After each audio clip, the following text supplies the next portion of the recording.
Guys, so today we're going over the rest of the theory part of number theory, and that goes from your handouts, on the handout that I left with you. As I said, we're gonna look at this. We're gonna notice that we are only here. We just finished I and J last week with the identity and inverse. So we're just moving on to the laws, but we'll cover the entire handout orally, and then we're going to come back especially to the law of closure, because the law of closure is a very extensive, and it is very important. It's a cornerstone for computation.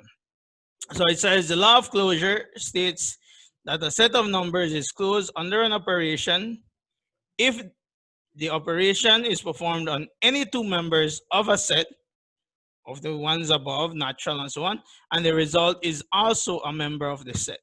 As I said, we're going to come back to this one. Then we have commutative law.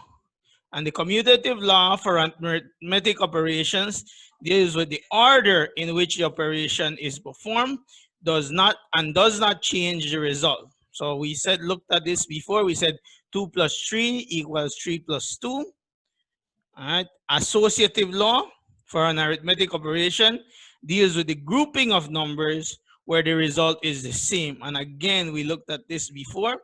We said that associative is an extension of commutative. So if the subject is not commutative, it will not be associative either. All right. Then we looked at, or we're looking at distributive law.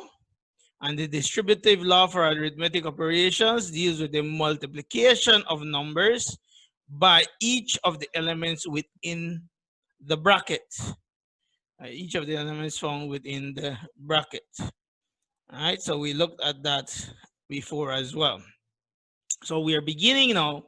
Today's focus will begin on O to the end. It says O says the power of a number indicates how many times the base multiplies itself. Meaning that if I have 3 squared, that means that it is equal to 3 times 3. All right? Or if I'm talking about 5 cube, that means I'm talking about 5 times 5 times 5. So 3 5s multiplied together to give me the 5 cube. Obviously, the base is the bigger number, the number that repeats itself, and the power says how many times it repeats itself. The next word there is factors. The factors of a number are those numbers, including 1 and itself, which can divide exactly into a number.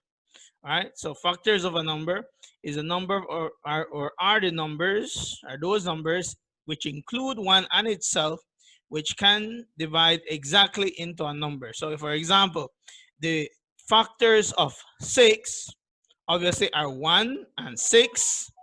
They are 2 and 3, because those are the only ways to get 6. 1 times 6 and 2 times 3. So in that case, 6 has 4 factors. Any questions up to there?